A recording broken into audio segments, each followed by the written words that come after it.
Produit par Simé Agroalimentaire.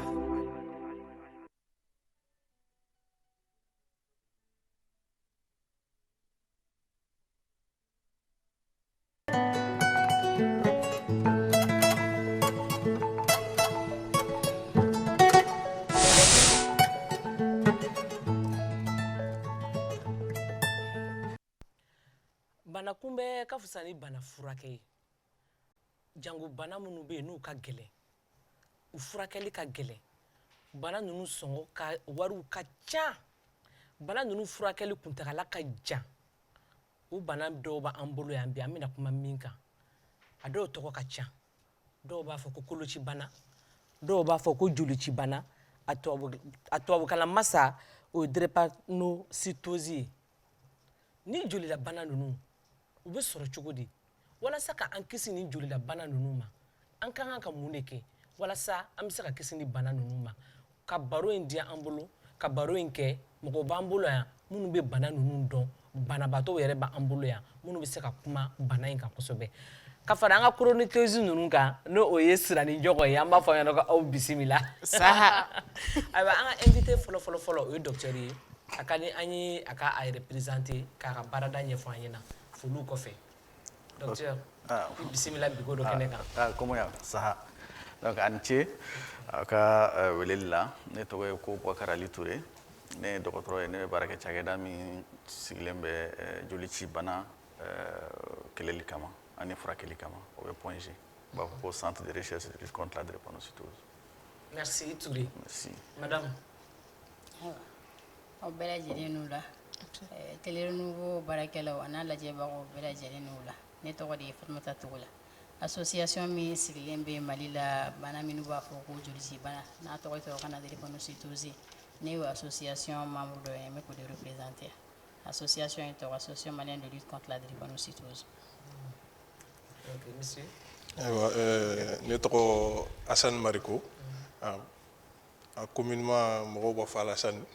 Donc du coup ne bɛ occupé bana in lakodɔnni la n'o ye kunnafoni lacarili ye. Donc ne b'o kɛ centre la min tɔgɔ Centre de recherche de lutte contre la drépanocytose an sigilen don Point G. D'accord, aw merci. Aw bisimila bi ko dɔ kɛnɛ kan. Docteur Touré, lajɛliw y'a jira k'a fɔ ko bana bɛ bana na n'o ye jelisira bana ninnu ye. Ni aw bɛna furu kɛ walasa ka aw kisi ni bana ninnu ma, ko aw bɛ taga jeliw lajɛ fɔlɔ, o bana ye jumɛn ni jumɛn ye? Ayiwa, merci i ni ce i ka ɲininkali la. Banaw an ka diɲɛ kɔnɔna na o banaw ka ca, mais an sigilen bɛ min kama yan, o de ye drépanocytose a b'u cɛ la. Donc jelila bana wɛrɛw fana bɛ yen. I n'a fɔ jumɛn ni jumɛn? Par exemple, u b'a fɔ ko hémophilie, o fana o bana. Bamanankan na o jumɛn? O joli bɔn bana.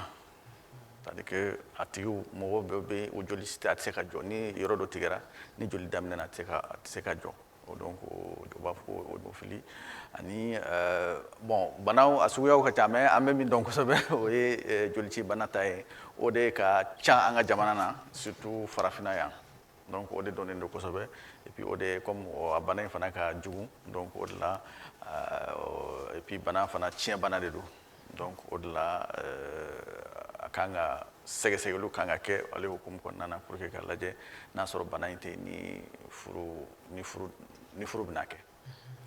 Mais docteur, jolici bana ani koloci bana a bɛɛ kelen de ye wa ou bien jolici ta in bɛ yen koloci ta in fana bɛ yen de? A tɛ kelen ye parce que fɔlɔ la bana in u b'a wele ko koloci bana, mais dɔnnikɛlaw y'a jira ani bana yɛrɛ dɔnna cogo min na b'a jira ko bana tɛ kolo la, bana in bɛ joli de la. Donc joli kisɛ dɔw de bɛ yen o de dilannen tɛ ka ɲɛ o bɛ to ka joli sira ninnu datugu donc ni joli sira ninnu datugura joli tɛ se yɔrɔ min na fari la dimi bɛ wuli o yɔrɔ la maintenant comme kolo ninnu ani kolotuguda ninnu olu ka joli sira de ka dɔgɔ ka tɛmɛ fari yɔrɔ tɔw kan dimi bɛ teli ka wuli o fɛ donc bana in yɛrɛ a wulili yɛrɛ fanba bɛ kɛ kolo dimi de la donc o de la a mɛnna mɔgɔw b'a fɔ ko koloci parce que bana wɛrɛw fana bɛ yen min bɛ kolo yɛrɛ minɛ o banaw de bɛ wele fo koloci donc tubabukan na b'a fɔ ko rhumatisme donc o kɔni ye bana minnu bɛ kolo yɛrɛ minɛ mais olu tɛ tiɲɛ banaw ye mais joli an bɛ bana min kuma na bi o bɛ joli de la et puis ale ye tiɲɛ bana de donc o de b'u ni ɲɔgɔn cɛ. D'accord. Ok. Fatumata. E bɛ association na. I yɛrɛ ye banabaatɔ mɔgɔ ye wa walima a b'i den na. Awɔ ne yɛrɛ ye banabagatɔ ye wa n ye banabagatɔ somɔgɔ ye. Ce qui veut dire que ne yɛrɛ drépanocytaire ye den drépanocytaire dɔ fɛnɛ bɛ n bolo. A bɛ la mɛnna. Bana in mɔgɔ n'a bɛna diɲɛ na de donc ça veut dire que ne ni bana in bɛɛ ye si kelen de n'i ye banabagatɔ fɛn o fɛn ye ko drépanocytaire don dɔgɔtɔrɔ b'a fɔ an ye cogo min na i n'a nana diɲɛ na de. Fɔra ko bana in ye tiɲɛ bana ye bon bana bɛ e parent jumɛn de la. Ni ɲininkali in ka di an ye kosɛbɛ bari ni a fɔra ko tiɲɛ bana don mɔgɔ caman b'a fɔ bana bɛ ne den na a tɛ ne na a tɛ n cɛ la alors que n'i ye sɛgɛsɛgɛli kɛ i bɛ taa ye k'a fɔ n'i ye drépanocytaire ye n'i ye den ye k'a fɔ n'i ye mɔgɔ ye ko drépanocytose b'a la i bɛ taa sɔrɔ fa ni ba de jɛra k'a di a ma ba kelen tɛ se ka den kɛ drépanocytaire ye fa kelen fana tɛ se ka den kɛ drépanocytaire ye docteur b'a fɔ an ye cogo min na o ko hali n'i tɛ banabagatɔ ye i bɛ taa sɔrɔ trace b'i la donc ni trace b'i la u b'a f'i ma ko porteur trace in hakɛ mana dɔgɔya cogo o cogo par exemple ni mɔgɔw taara 100 na i bɛ taa sɔrɔ dɔw ta tɛ tɛmɛ 3% kan yɛrɛ mais hali o 3% ni ala y'a kɛ den taara o de ta masa kelen fɛ ka taa tɔ in ta masa tɔ kelen fɛ caman ye donc a bɛ kɛ banabagatɔ ye donc lajɛliw mana kɛ ni masaw sɔnna a bɛ f'u ye n'u b'a fɛ k'a dɔn u ka taa sɛgɛsɛgɛli kɛ donc ni test min kɛra k'a yira ko den ye drépanocytaire o test kelen bɛ di masa fila bɛɛ lajɛlen ma n'u ye test kɛ i bɛ taa ye k'a fɔ fa ni ba fila bɛɛ hali n'u tɛ banabagatɔ ye u ye porteur ye misali la ne yɛrɛ masa fila bɛ yen u fila si bana in dimi t'u fila si sɔrɔ donc ne fa ye porteur ye ne bamuso fana ye porteur ye ne fa n ye S sɔrɔ n bamuso de fɛ n ye C sɔrɔ n fa de fɛ donc o fila de farala ɲɔgɔn kan ka kɛ SC ne kɛra banabagatɔ ye nka ne ye n ka denmisɛnninya kɛ fo ka taa n kɔrɔbaya ne ma n bamuso ye ka bɔ san kɔrɔ ko san bɛna k'a bɛ ka baara dabila donc farikolola baara tɛ yen i bɛ miiri min na k'a tɛ se ka min kɛ mais pourtant ne ye côté kelen ta ale de fɛ ka côté kelen ta n ka cɛkɔrɔba de fana fɛ. Ok. I bɛ furu la. Donc non n bɛ fɛ k'a dɔn de komi an texte yɔrɔ in bɛ yen nɔ déjà n'a sɔrɔ e ye texte kɛ avant ton mariage. Malheureusement o de ye association ka laɲini yɛrɛ ye n'an sin'o ka kosɛbɛ a bɛ diya n ye nka ne ma texte kɛ yanni mariage cɛ donc ne ma texte kɛ voilà aw yɛrɛ ɲɛ b'a la j'ai un enfant drépanocytaire donc mais hali n'i ma texte kɛ n'i ye den drépanocytaire ye den mana tali kɛ cogo o cogo a bɛ dɔ ta ne fɛ ka dɔ ta a fa fɛ donc n'i ye drépanocytose ye den na c'est que a ye dɔ ta ne fɛ ka tila ka dɔ ta a fa fana fɛ. donc e ka jalaki b'o yɔrɔ nin na dɔɔni. voilà parce que an mago bɛ aw la kosɛbɛ ka fara an kan an ka kunnafoni cani mɔgɔw ye k'a faamuya k'a fɔ ko an bɛ yɔrɔ min na komi bi fura tɛ drépanocytose la ni n'a wolola i n'a b'i ka ɲɛnamaya kɛ fo ka taa se ala ka wele ma donc min bɛ se ka kɛ o de ye dɔgɔtɔrɔw bɛ an dɛmɛ walasa complication minnu bɛ se ka sɔrɔ a la an bɛ se ka kisi olu ma walasa dimiba min bɛ yen o dimi ninnu wulili bɛ se ka janya ɲɔgɔn na u b'a fɔ cogo min na k'a espacer n'o tɛ mɔgɔ tɛ se k'a bali donc u b'an dɛmɛ o cadre kɔnɔna na mais bana in tɛ se ka furakɛ k'a ban donc solution kelen bɛ min b'an bolo bi o de ye k'an débrouiller banabagatɔ caman kana sɔrɔ o tɛ sɔrɔ fo an ka test de kɛ. ala ka kisiw kɛ. E ka bana in k'a daminɛ i ka denmisɛnninya la fo sisan a ye mun tiɲɛ ye i tɔɲɔgɔn tun bɛ se ka mun de kɛ ou bien olu tun bɛ mun kɛ e dɛsɛra k'o kɛ bana in kama. ɲininkali in ka ɲi kosɛbɛ ni ɲininkali in kɛra ne na ne b'a préféré k'a jaabi ni drépanocytaire bɛɛ de ye parce que mɔgɔw ka ɲɛnamaya cogoya tɛ kelen ne kɔni ye n ka denmisɛnninya kɛ fo ka taa se furu ma ne tun b'a dɔn k'a fɔ ko bana in bɛ se ka ne bali fɛn na parce que mansaw y'a faamuya ni mansaw y'a faamuya diyagoya sigiɲɔgɔnw b'a faamuya diyagoya balimaw b'a faamuya jɛɲɔgɔnw b'a faamuya parce que olu yɛrɛ ka comportement o den na a b'a to mɔgɔ tɔw b'a accepter ce qui fait que drépanocytaire dɔw ka denmisɛnninya bɛ se ka nɔgɔya ka tɛmɛ dɔ ta kan. D'accord. Ok, an bɛna ni kuma tɔw ye Margo Oui. aw bɛ e ye communicateur ye aw bɛ mɔgɔw ladɔnniya bana in na cogo di Bon, sisan ladɔnniyali la a cogoyaw ka ca an yɛrɛ filɛ kɛnɛ mun kan o y'a cogoya dɔ ye bon an y'a essayer ka taa arajoso ni teleso caman na yalasa ka se ka bana in kuma fɔ a ka se ka ko ladɔn mais o fɛnɛ bɔlen a la komi diɲɛ bɛ yɛlɛma bɔlɔlɔ sanfɛla la ne yɛrɛ bɛ n ka baara fanba bɛɛ kɛ yen nɔ de bon mɔgɔ caman bɛ n dɔn n'a ye fo sisan yɛrɛ a bɛ dɔw kɔnɔ ko n ye dɔgɔtɔrɔ ye ka sɔrɔ n tɛ dɔgɔtɔrɔ ye mais n bɛ bana in kuma kɛ tellement que n b'a kuma kɛ fɛnɛ a bɛ kɛ dɔw kɔnɔ ko n ye banabagatɔ ye fɛnɛ voilà. D'accord. Aw ka o ca sigilen don sensibilisation de kan wa walima e bɛ bana ko in dɔrɔn de kan en un mot ka mɔgɔw sensibiliser ka test de kɛ walima e bɛ kuma bana ko in de kan. Bon anw ka centre ka baara fanba a ka mission dɔ yɛrɛ ye ka mɔgɔw lakodɔn bana in na k'u kalan bana in koɲɛ la ani k'u taabolo yɛlɛma bana in taabolo la n'u b'a fɔ o ma tubabukan na informer éduquer et changer le comportement bon centre ka mission yɛrɛ fanba dɔ y'o ye bon ne b'o de kɛ n bɛ bana ɲɛfɔ mɔgɔw ɲɛna ni mɔgɔ min bɛ fɛ ka information mun sɔrɔ a la n'a nana n ɲininka n b'o lase a la ma ni n tɛ se k'a lase a ma jɔn jɔn na n b'a ni dɔgɔtɔrɔ bila contact la min bɛ se ka a lakodɔn ne ti parti minnu dɔn mais i bɛ kuma ko kan don o don bamanankan don san tan falikɛ n'i ma falikan mɛn i na sira fila caman dɔn. D'accord, en tout cas an kɔni an mago bɛ information na parce que an bɛ ka furu kɛ bi an bɛ ka denw sɔrɔ an yɛrɛ ma ten an tɛ taga a lajɛ n'a sɔrɔ ni karisa ka kan ka den de sɔrɔ wa n'an ye den sɔrɔ den bɛna kɛ banabaatɔ mɔgɔ est ce que an bɛ taga an tɛ ka o si jateminɛ bilen bana in dun caman docteur ka fɔ la a bɛ sɔrɔ la docteur est ce que bana in bɛ sɔrɔ o sira dɔrɔn de fɛ wa ou bien sɔrɔ cogo wɛrɛ b'a la min tɛ héréditaire in ye tiɲɛ an ka dɔnniya la bi bi in na kɔni bana in cogo wɛrɛ t'a la ni fɛngɛ tiɲɛ tɛ ni tiɲɛ tɛ tiɲɛ tɛ tiɲɛ fana il faut que a ka ye fa ni ba de la pour que den ka se ka kɛ banabaatɔ donc n'a bɛ fa la n'a tɛ ba la den tɛ se k'a sɔrɔ fo bana in ka kɛ fa ni ba de la den bɛ se ka taamasiyɛn de sɔrɔ mais a tɛ se ka kɛ banabaatɔ ye a bɛ se ka kɛ porteur de mais a tɛ kɛ maladie ye n'o don mais docteur i yɛrɛ b'a dɔn cogo di ko bana in b'i la a b'i kunkolo de dimi wa ou bien bana yɛrɛ yɛrɛ n'a fɔra ko drépanocytose bɛ mɔgɔ min na généralement bana min don a bɛ daminɛ depuis denmisɛnninya ma kalo 6 kalo 5 kalo 6 bana bɛ daminɛ o waati de a y'a sɔrɔ den ka farigan ka ca waati dɔ la ou bien don dɔ la dɔrɔn u bɛ wuli i b'a sɔrɔ den bolo n'a sen fununa ou bien joli dɛsɛ b'a tigi minɛ waati bɛɛ donc n'u taara dɔgɔtɔrɔso la u b'a fɔ ko joli dɛsɛ bɛ ou bien ni dimi bɛ to ka wuli ka caya o la n'a sera dɔgɔtɔrɔ ma min b'a dɔn u b'a bila jolita la n'u ye jolita kɛ ka joli sɛgɛsɛgɛ donc o de b'a jira ko bana bɛ yen sinon généralement ni drépanocytose bɛ mɔgɔ min na kɔni a bɛ daminɛ depuis a tigi bɛ kalo 5 kalo 6 la o de b'a ni koloci tɔw ni ɲɔgɔn cɛ parce que olu bɛ mɔgɔw minɛ a kɔrɔbayalen de généralement koloci tɔw ninnu bɛ daminɛ koloci suguya wɛrɛ fana bɛ yen min tɛ ale ye awɔ n y'o de fɔ n ko ale bɛ wele ko jolici de o mais tun b'a wele ko koloci parce que dimi bɛ bana in bɛ wuli kolow de fɛ mais bana tɛ kolo la a bɛ joli de la ale bɛ joli de la maintenant banatɔ ninnu minnu bɛ kolo minɛ u b'a fɔ ko tubabukan na u b'a fɔ ko rhumatisme parce que a dɔgɔtɔrɔw yɛrɛ bɛ yen mun b'a furakɛ les rhumatologues donc a bana caman bɛ yen min bɛ mɔgɔ minɛ a kolo la mais o kɔni o tɛ tiɲɛ mais olu tɛ tiɲɛ banaw ye o ye bana minnu bɛ na waati dɔ la o ye dɔw ta ye infection dɔw bɛ yen n'a ye tigi minɛ a bɛ se ka na ni rhumatisme ou bien bana dɔw fana bɛ yen waati dɔ la mɔgɔ t'a dɔn a bɛ bɔ yɔrɔ min na mais farikolo bana bɛ wuli farikolo la ka sɔrɔ a ma dɔn a bɔra yɔrɔ min na mais généralement olu bɛ daminɛ a tigi kɔrɔbalen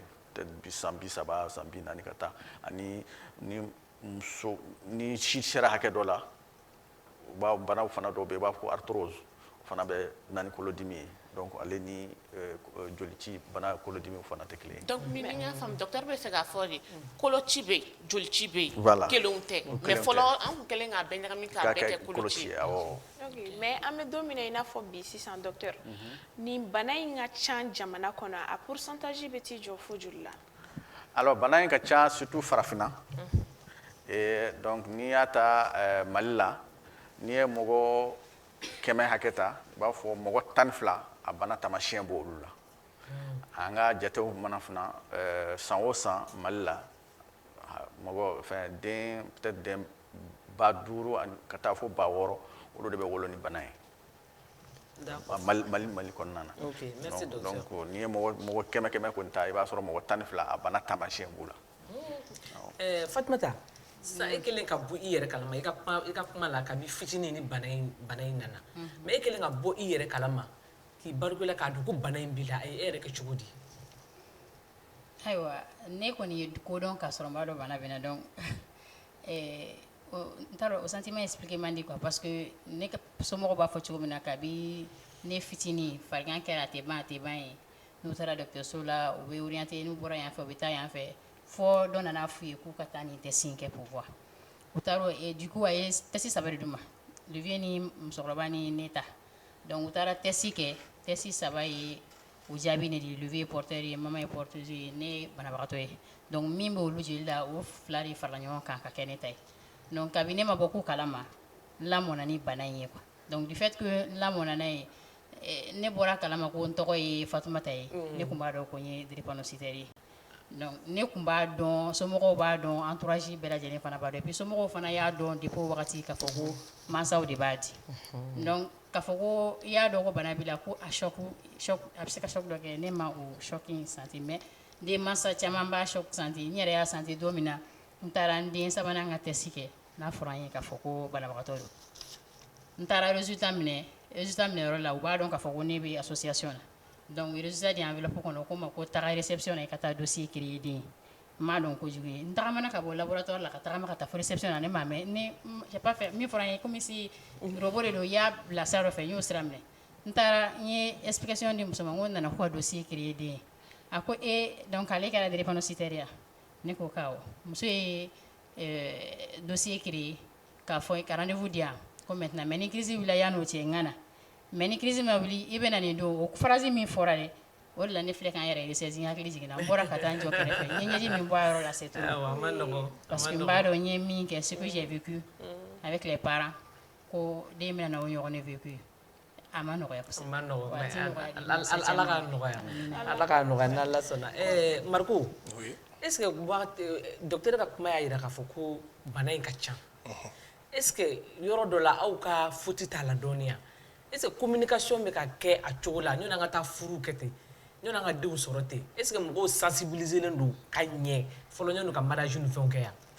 Bon anw ka centre côté la an bɛ se k'a fɔ centre ka faute tɛ parce que centre in sigilen don sen na nin y'a san 10 ye bon ni bana in dun lakodɔnna ne ma fili n bɛ kuma docteur ka contrôle kɔnɔna na depuis 1976 yan fan fɛ bon Mali la yan nɔ ko centre bɛ yen min spécialisé len don k'a bɛ bana in lakodɔn yan nin y'o san 10 ye bon san 10 kɔnɔna la depuis an ye baara daminɛ ka se sisan ma maa caman bɛ taa ka taa test kɛ mais don o don mɔgɔ de jama de bɛ fara anw ka baara taabolo kan bi bi in na kɔni an filɛ yɔrɔ min na nin ye an b'a fɔ banabaatɔw taara ka an ka baara taabolo mɔgɔw bolo dan parce que banabagatɔ ka ca. Mais est ce que o la o est ce que o tɛ manque de communication in dɔɔni yan. Bon manque de communication bon n'a y'a jateminɛ manque de communication tɛ an bɛ jamana min kɔnɔna la yɔni fɛn dɔw ka na yalasa bɔlɔlɔ ka se ka cari an ka ɲɔgɔn lasɔrɔ ka kuma a kun ka gɛlɛn kuma bɛ cari arajoso ni fɛnw de fɛ yɔrɔ dɔw yɛrɛ bɛ yen nɔ an ka villagew kɔnɔna na hali courant tɛ yen kuma tɛ ko k'a fɔ k'u bɛ arajo lamɛn bon ka se olu ma an bɛ déplacer an bɛ taa an bɛ mɔgɔ de lata bi bi in na ko foyi tɛ kɛ ni wari tɛ bon kuma koloma yɔrɔ de ye donc bon pour que sisan information yɛrɛ ka se a ɲɛ ma pour que wari ka don kunnafonili la i n'a fɔ sira ta kɛra cogo min yalasa an bɛ se ka taa baroniw sigi villagew kɔnɔna na an bɛ se ka taa fɛnw sigi bon o tɛ kɛ wari kɔ o tɛ kɛ ka mɔgɔw la déplacer o tɛ kɛ ka moyen don a la bi bi in na kɔni an bɛ se k'a fɔ o yɔrɔnin dɔrɔn de b'a to an tɛ se ka formation na cari kosɛbɛ. Donc ne Mariku ka kuma faamu communication n'a a tɛ ka kɛ a kɛcogo la dɔrɔn wari ko don an b'a fɔ an ka wari labilalaw ye ka sabali ka wari labila Mariku ninnu ka se ka communication kɛ walasa ni bana in bɛ se ka nɔgɔya n'a bana kun dɔnnen don ka ban texte kɛbala de bɛ k'a to ni banabaatɔ bɛ ka caya docteur ka kuma la donc ni mɔgɔw la sensibiliser ne b'a dɔn bana bɛ ne na a bɛ e la n'a ye den sɔrɔ a bɛ se ka kɛ kɔlɔlɔ lase den ma an bɛ ko dɔ nɔgɔya an bɛ ko dɔ dabila walasa o den sina ka kisi o walima o ye yɔrɔ fɔlɔ ye wari ta yɔrɔ ye mais yɔrɔ filanan fɛnɛ bɛ yen yɔrɔ min n'an kan ka sinsin o kan komi an bɛ k'a lamɛn o ye tɛsi kɛli ye fu ye parce que tɛsi in filɛ bi in na a bɛ kɛ 6500 1000 ni dɔɔni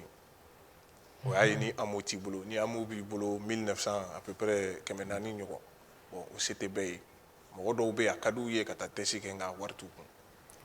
bon i n'a fɔ sisan n'an ka fɛn ninnu alliance ninnu bɛna kɛ yan alliance dɔrɔn bon tɛsi in ne kɔni bolo a man ka kɛ k'a fɔ k'i bɛna furu kɛ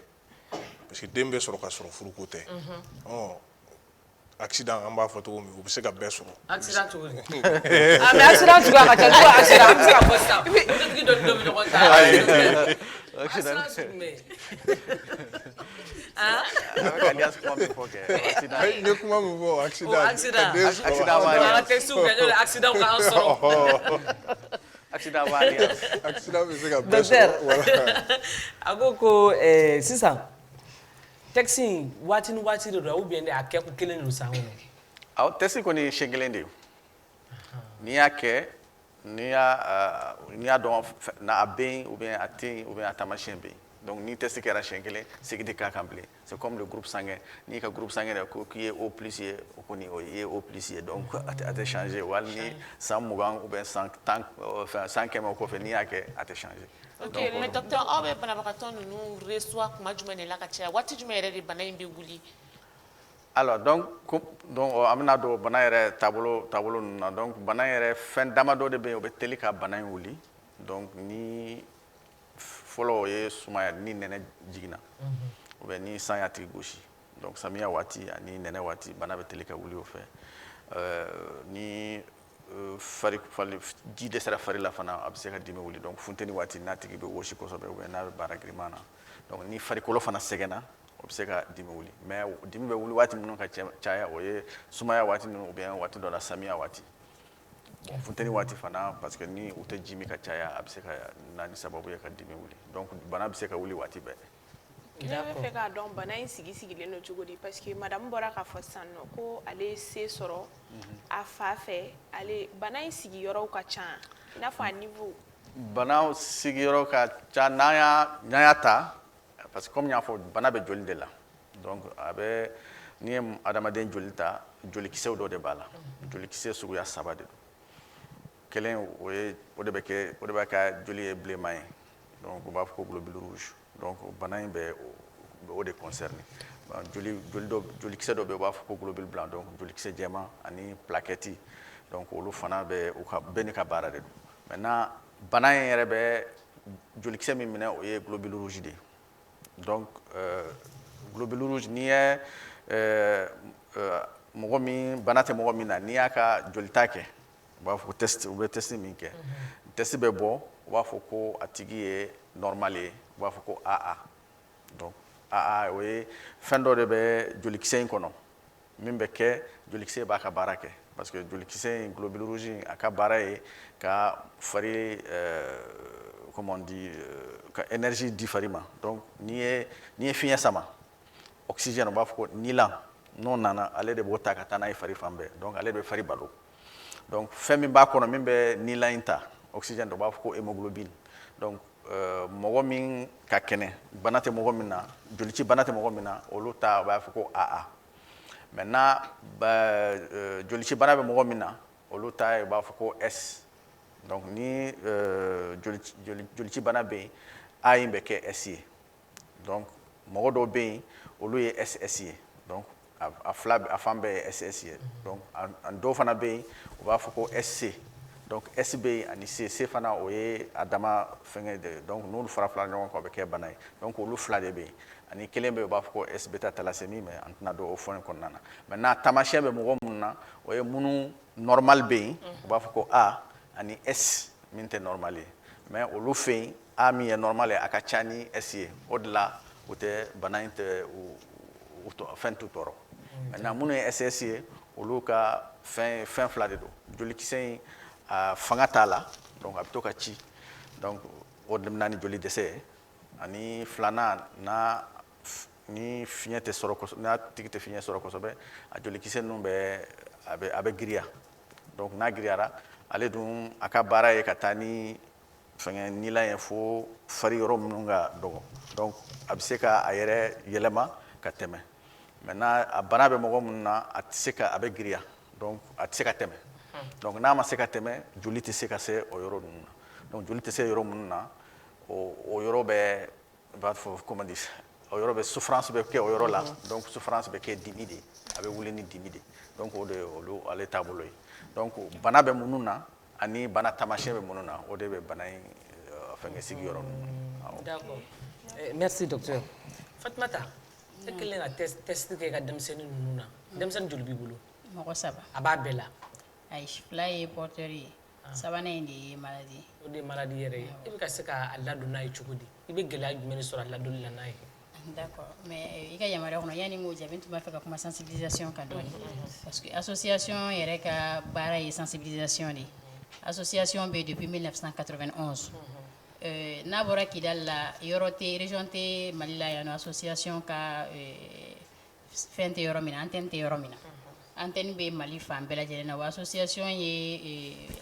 organisation kɛ ka bɔ Bamakɔ yan fɔ o antenne kelen-kelen bɛɛ fɛ yen ka taa antenne ninnu dege animation kɛcogoya la ka sensibilisation kɛ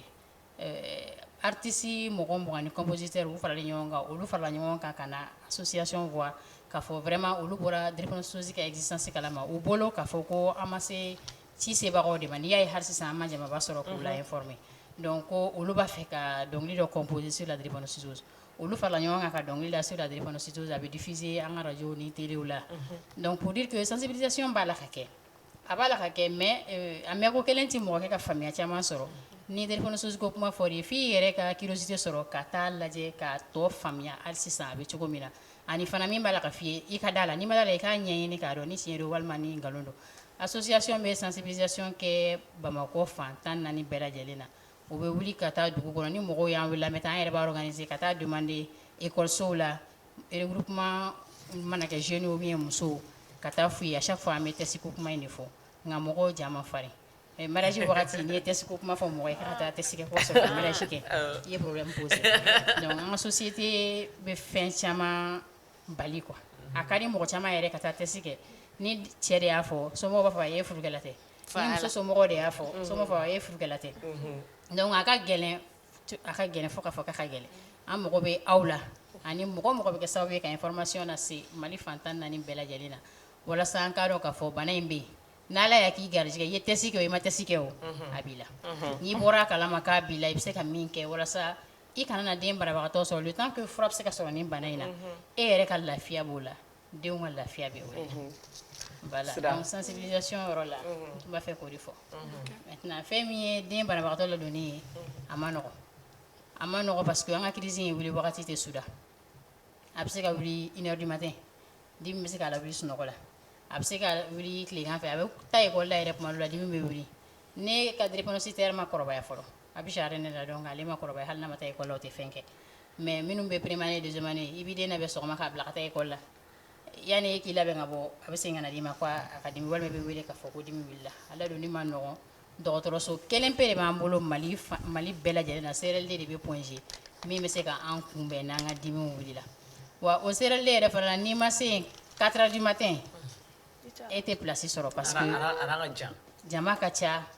i n'a fɔ n balimakɛ bɔra k'a fɔ cogo min na olu débordera jama ka ca donc e ka crise mana wuli 10 heures e b'a dɔn n'i ma se yen 4 heures e tɛ place sɔrɔ est ce que a bɛ jigin i kɔnɔ ka taa CRLD la o bɛ kɛ déplacement fou de ye parce que i tɛna se ka dayɔrɔ sɔrɔ donc an ka dɔgɔtɔrɔw sɛgɛnnen don minnu ye dayɔrɔ sɔrɔ minnu ma dayɔrɔ sɔrɔ an bɛɛ lajɛlen bɛ olu de wele an k'a kɛ cogo di parce que crise wulilen don ni tɛ centre sɔrɔ docteur ne kan kɛ cogo di an ka foli bɛ docteur ye o yɔrɔ la ni ordonnance dir'i ma n'i taara dɔgɔtɔrɔsow la fana i bɛ taa dɔgɔtɔrɔ minnu sɔrɔ yen a baara wulila dɛ i bɛ docteur de wele ka téléphone passer a ma walasa docteur min bɛ n'i kunbɛn dɔgɔtɔrɔso la ale ka sɔn ka traitement kɛ sinon a b'a f'i ye k'ale tɛ se ka nin kɛ i ka banabagatɔ la dɔgɔtɔrɔya yɛrɛ sariya kɔnɔna na ale limitelen don donc ale tɛ se ka kɛ n'o dun ma kɛ anw ka dimi tɛ ban donc a ma nɔgɔn a ka gɛlɛn ni mɔgɔ kelen b'i bolo jango i bɛ taa sɔrɔ an ka association na mɔgɔ dɔ bɛ drépanocytaire 2 3 4 bɛ dɔw bolo dɔw ta bɛ se fɔ 7 dɔw ta bɛ fɔ 10 ni kɔ donc mɔgɔ t'a dɔn grossesse risque bɛ hakɛ drépanocytaire ni porteur 2 furula ɲɔgɔn donc i t'a dɔn hakɛ min bɛ se ka sɔrɔ d'accord a ma nɔgɔn sira wallahi mi bi baro in ja kama kɛ ne ma dan yan baro ko yan dɔrɔn ma koyi ne wulila ka don dugu kɔnɔna la ka mɔgɔw ɲininka n ko est ce que aw sani aw ka furu ka kɛ aw b'a kalama ko mɔgɔw kan ka taa test kɛ ya donc n ye jeunesse jeune dɔw sɔrɔ minnu ko k'olu b'a kalama i n'a fɔ an ye cɛkɔrɔba dɔw fana sɔrɔ minnu ko k'o ye koya k'o tɛ tagabolo ye ko furu bɛ se ka kɛ ka sɔrɔ test ko tɛ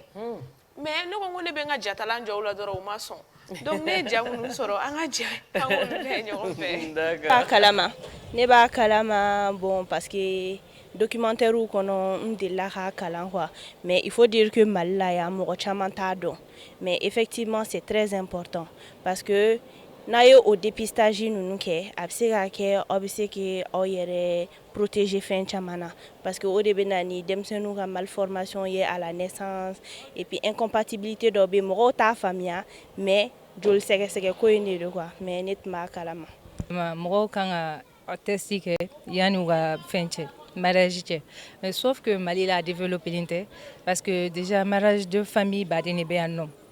siya caman bɛ yen nɔ olu bɛ furu ɲɔgɔn ma kɔrɔ dɔgɔdenw donc a b'a to bana in bɛ développé yan nɔ kosɛbɛ sinon an b'a kalama ko mɔgɔw kan ka test caman kɛ avant le mariage. donc yani aw ka furu aw kan ka taa test kɛ k'a lajɛ aw yɛrɛ kama ani aw bɛna den minnu sɔrɔ mariage kɔnɔna na pour que k'olu protéger ka aw yɛrɛ fana protéger. kosɛbɛ sinon tubabula a bɛ yen nɔ mais mun ɲini mɔgɔw fɛ kɔni u ka essayer ka o kɛ quoi parce que a bɛ mɔgɔ kisi fɛn caman ma i bɛ den sɔrɔ i bɛ taa sɔrɔ a kɛra naloma ye ou bien fɛn caman b'a la quoi donc n bɛ mɔgɔw ɲini u ka essayer ka testiw kɛ yanni u ka furu siri o de ka gɛlɛn n'a bɛɛ quoi parce que a bɛ ɲɔgɔn dɔn a bɛ bɔ a bɛ fɛn caman kɛ ka sɔrɔ a bɛ ɲinɛ o yɔrɔ ninnu kɔ quoi donc. d'accord sira. sɔrɔlenw de tun ye ka yira aw la kare kɔnɔ mɔgɔ minnu y'u da don an ka baro la comme public b'an bolo yan nɔ ni public dɔ fana bɛ fɛ ka kuma sani public ka kuma cɛ sira k'a fɔ an lajɛbagaw ɲɛna k'u bɛ se k'an su an ka page officielle Facebook sanfɛ n'o ye Nouveau TV FM. d'accord an bɛ direct la nin waati in na micro bɛ yan nɔ ni mɔgɔ min bɛ fɛ ka dɔ fɔ sisan a bɛ kuma o dɔ ka kuma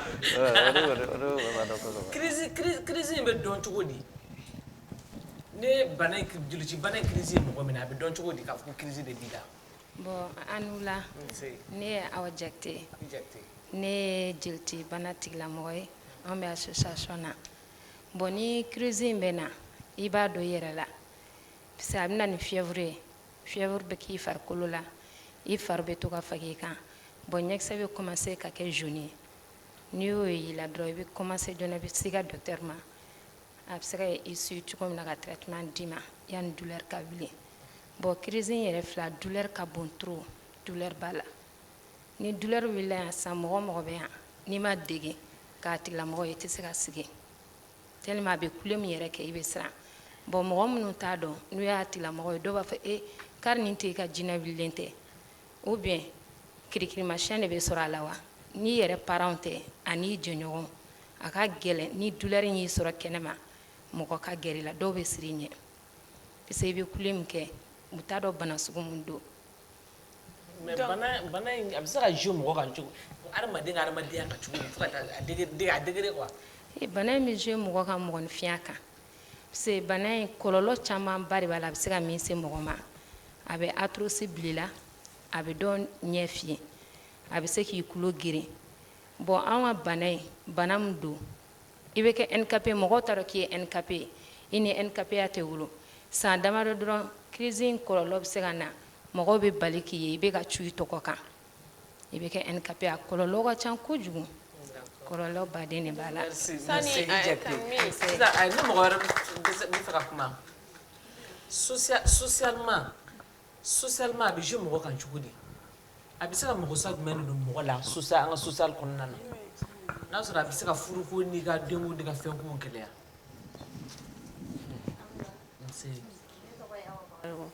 ne ye porteur dɔ ye porteuse ye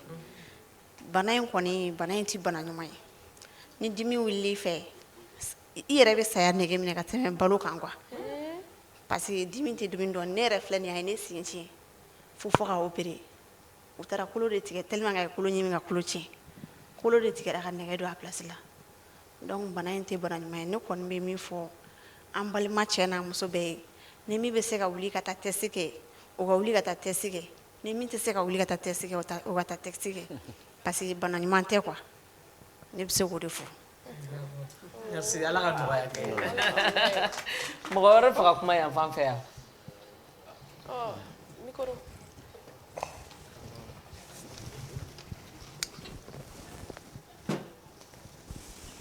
Anulaya. Nse. Ne tɔgɔ ye Boubacar Doumbia. Amnuli ka bisi chauffeur ye ne de chargé no u tali la ka taga n'o centre la pour que ka déplacement nɔgɔya u bolo. Vraiment mɔgɔ kɔni bɛ taa yen nɔ ne b'a bɛɛ ka hinɛ dɔn n b'a bɛɛ ka degun dɔn ne yɛrɛ bɛ se k'a fɔ depuis n kɛra mɔgɔ ye n ma bana dimi ye dimi min ka jugu ka tɛmɛ bana kan n ma bana ye bana min ka jugu ka tɛmɛ bana nin kan ne bɛ bɔ depuis fayiri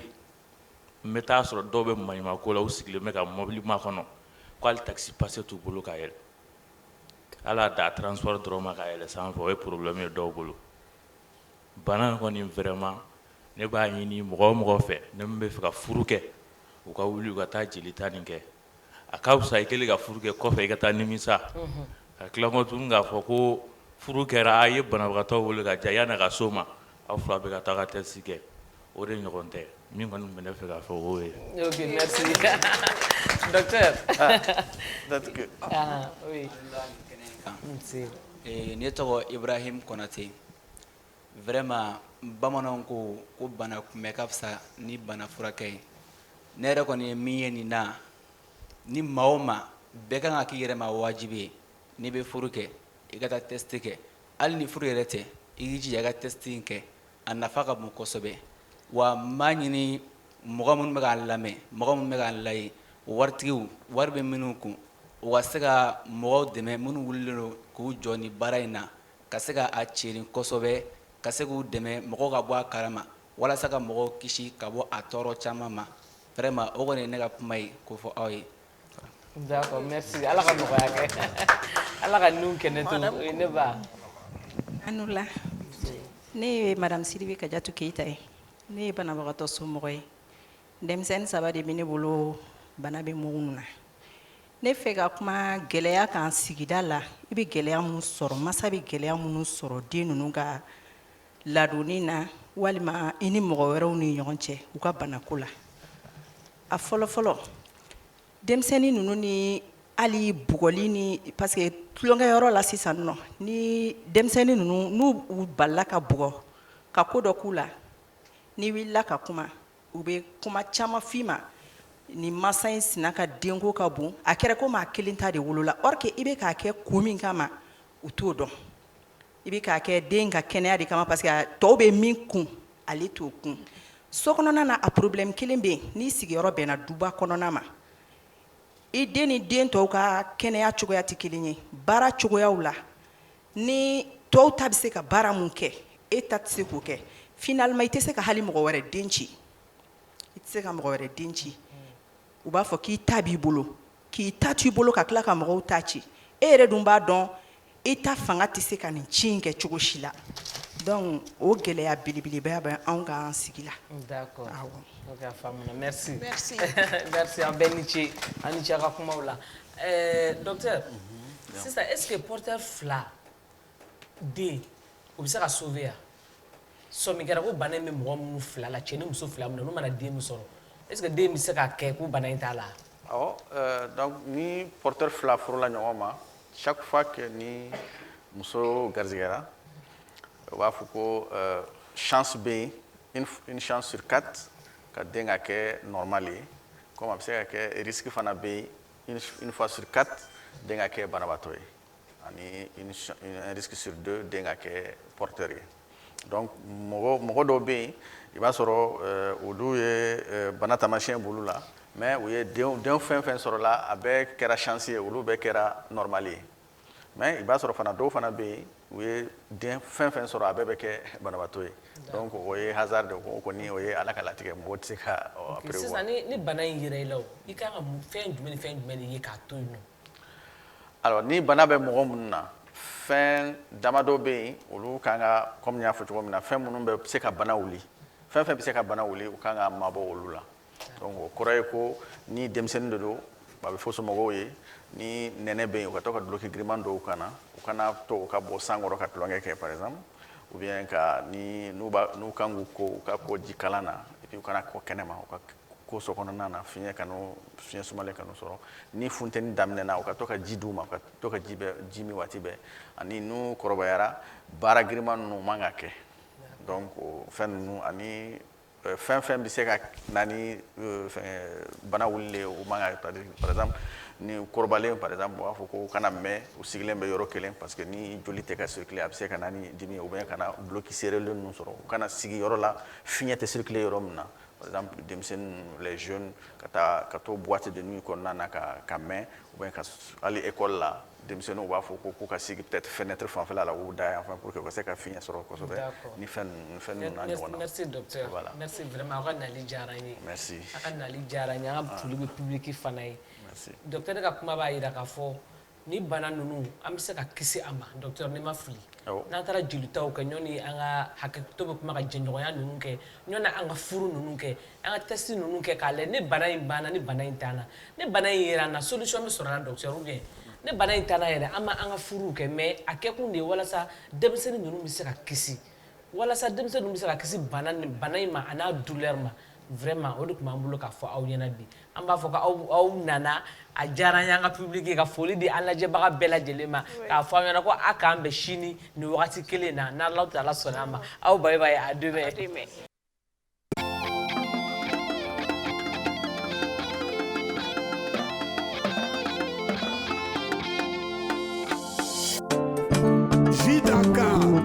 Jiuka sambalanyo, dambe poisson gazima uka sambalanyo.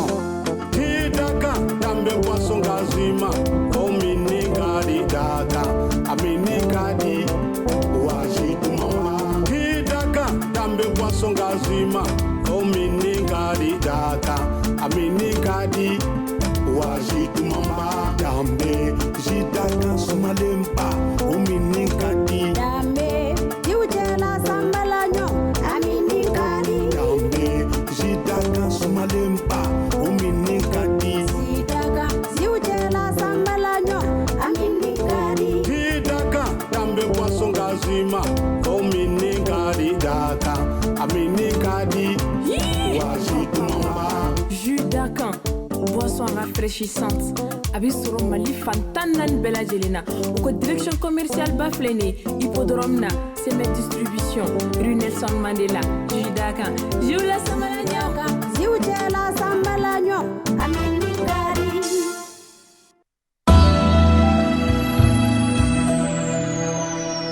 Eskay. Jitumum bala. Bala sabali. Bala kunumbali. Wala ciciliba nam aw ye matlubaw ye kosɛbɛ cɛ ŋununu kan dɔ bɛ dugu kɔnɔ sisan dɛ komu ko mugutaɲɛ ye dagaba ka n bila n t'i bila o kɛn bɛ ka mɔgɔ min yan bi ala dɔrɔn de b'o dɔn nka cɛ jelibaw cɛ tension tɔw ni jabɛti tɔw ka cɛya fura ko ma nɔgɔn dɛ n bɛ n dan ye mɛn tigila ye na ka taa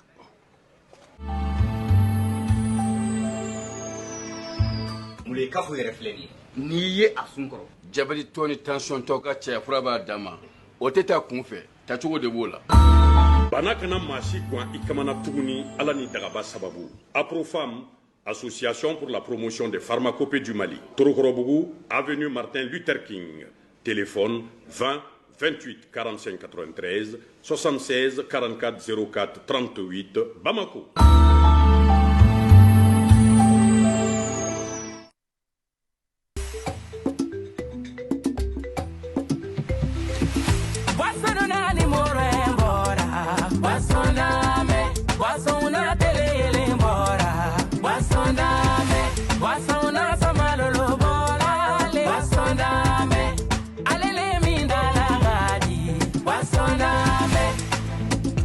Ni be content, ni ami be sewa, ni ami be joie, et nous n'y allons misère bana. Boisson d'âme, papa nana kabo banayola dame dona, oduye buru ke la condamnali, de una na kabo tolondi ala dame dona, oduye wolo de una conta condale, man basondame senefogo basondame babawo basondame dobubugo basole ena basondame maragalugo basondame suragalugo basondame damashilugo kamele damaragane godina basondame akonte bi aorange bi abesoro damatemendiala produit par Sime agroalimentaire. Banamaninde Drepanositosi yonjuye Ambeka wili kokele Banajumaninde Jolichi banani yesirafenye Ambeka wili kokele Banamaninde Drépanocytose, afro-jolichi, bana. Maladie méconnue, quand son kuna folina. Ipsé quand son fani bajoli fait c'est héréditaire. Le Mali a par an 5000 drépanocytaires. De Kaya Kidal, aucune région n'est épargnée. Le CRLD reçoit 1000 nouveaux patients chaque année. Le constat est amer, maladie ignorée. Voici ce cri de cœur, s'il vous plaît, agissez.